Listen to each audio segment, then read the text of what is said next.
ओम नमो भगवते वासुदेवाय ओम नमो भगवते वासुदेवाय ओम नमो भगवते वासुदेवाय कुंदे दुसारधवलाया सुवसिताया विना प्रतिनिधिकाया श्वेत पद्माशनाया ब्रह्माच्युत संक्री सावांग पातु सरस्वती भगवती निषेधन कर।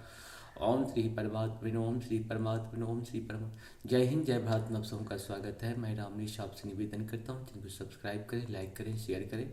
सत्य के साथ, सनातन के साथ, धर्म के साथ, विचार के साथ, बुद्धि के साथ, विश्वास के साथ, परंपरा के साथ, विरासत के साथ, अपनों के साथ, राष्ट्र के साथ, दुनिया के साथ, समुद्र के साथ, जल के साथ, वायु के साथ, अग्नि के साथ, आसमान के साथ, सूर्य के साथ, चंद्रमा के साथ, पर्यावरण के साथ, मानवता के साथ, संस्कृति के साथ, सभ्यता के साथ, संस्कार के साथ, आने वाले कल के साथ, पूर्वजों के साथ, परंपरा के साथ हम लोग खड़े थे, खड़े हैं और खड़े रहेंगे। हम रहे या ना रहे, राष्ट्र रहनी चाहिए। हम रहें या ना रहे, सत्य रहनी चाहिए। हम रहें या ना रहे, सनातन रहनी चाहिए। हम रहें या ना रहे, धर्म रहनी चाहिए। धर्म एक था, एक है और एक ही रहेगा। धर्म कोई दूसरा हो ही नहीं सकता। जो सत्य है वही सनातन है, जो सनातन है वही धर्म है। शुरू करते हैं आज हम लोग श्री रामचरितमानस के बालकांड की श्रीमद् भागवत गीता के अध्याय 13 को श्लोक 16 से लेकर के 20 तक को पूर्ण करेंगे। पहले संस्कृत भाषा में, बाद में इसका हिंदी अनुवाद सुनेंगे। शुरू करते हैं। बहिरत्नच्च भूतानां चरम चरमेव च सूक्ष्मत्वात् विज्ञेयं दूरस्थं चान्तिके च तत् अर्थात् परम सत्य जड़ तथा जंगम समस्त जीवों के बाहर तथा भीतर स्थित है। सूक्ष्म होने के कारण वे भौतिक इंद्रियों के द्वारा जानने या देखने से परे हैं। यद्यपि वे अत्यंत दूर रहते हैं, किंतु हम सबों के निकट भी हैं।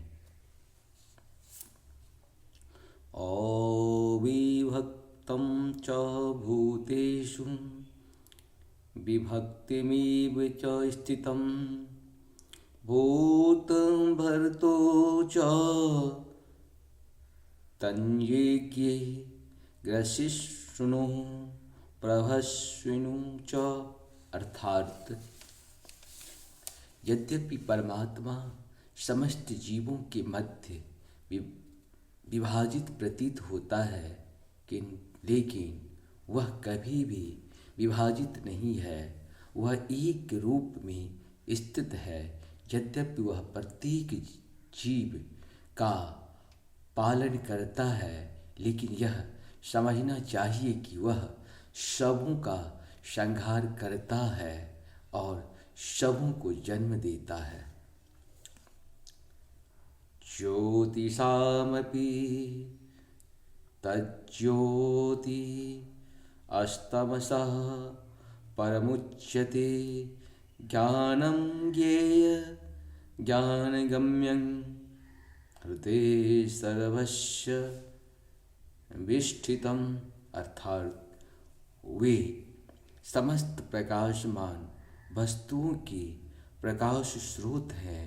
वे भौतिक अंधकार से परे है और अगोचर हैं। वे ज्ञान हैं, ज्ञेय हैं और ज्ञान के लक्ष्य हैं। वे सबके हृदय में स्थित हैं।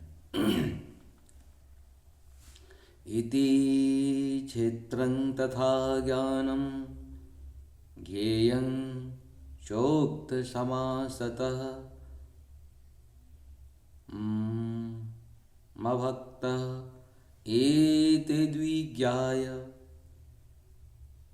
मदभावायोपपद्यते अर्थात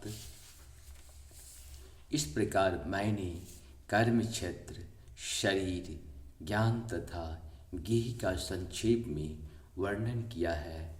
इसे केवल मेरे भक्ति से ही पूरी तरह समझ सकते हैं और इस तरह मेरे स्वभाव को प्राप्त होते हैं। प्रकृते पुरुषं चैव विद्य भयनादि उभावपि विक्रांच गुणाश्चैव विधि प्रकृति संभवान। अर्थात प्रकृति तथा जीवों को अनादि समझना चाहिए। उनके विकार तथा गुण प्रकृति जन्य हैं। इस प्रकार से हम लोग का ये 20 तक श्लोक पूर्ण हुआ। अब सब कुछ सत नमन है। जय श्री राम, जय श्री राम। जहाँ पर कृपा राम की हुई तहाँ पर कृपा करी सब कोई। राम की कृपा के बिना न तो हम कुछ देख सकते हैं, न सुन सकते हैं, न समझ सकते हैं। हमें जितनी राम ने चाबी दी है उतना ही हम घूमेंगे। अगर हम अजन्मा नहीं हैं तो हमारा जन्म होता है तो हमारी मृत्यु भी निश्चित है। ये सत्य है। इस सत्य से कभी बाहर नहीं निकला जा सकता है। ये ज्ञान है। इस ज्ञान से कभी भी बाहर नहीं निकला जा सकता है। और ज्ञान को, सत्य को अज्ञान से कभी भी तुलना भी नहीं की जा सकती है। प्रकाश को अंधकार से दोनों विपरीत दिशा में काम करते हैं। ज्ञान ज्ञान की दिशा में काम करेगा, प्रकाश प्रकाश की दिशा में काम करेगा, अंधकार अंधकार की दिशा में काम करेगा। अंधकार चाहता है कि अंधकार कायम रहे, प्रकाश चाहता है प्रकाश कायम रहे। ये युद्ध हमेशा था, है।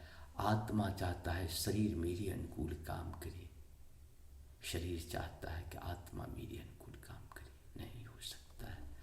शरीर मन आत्मा सब एक दूसरे के विपरीत काम करना चाहता है।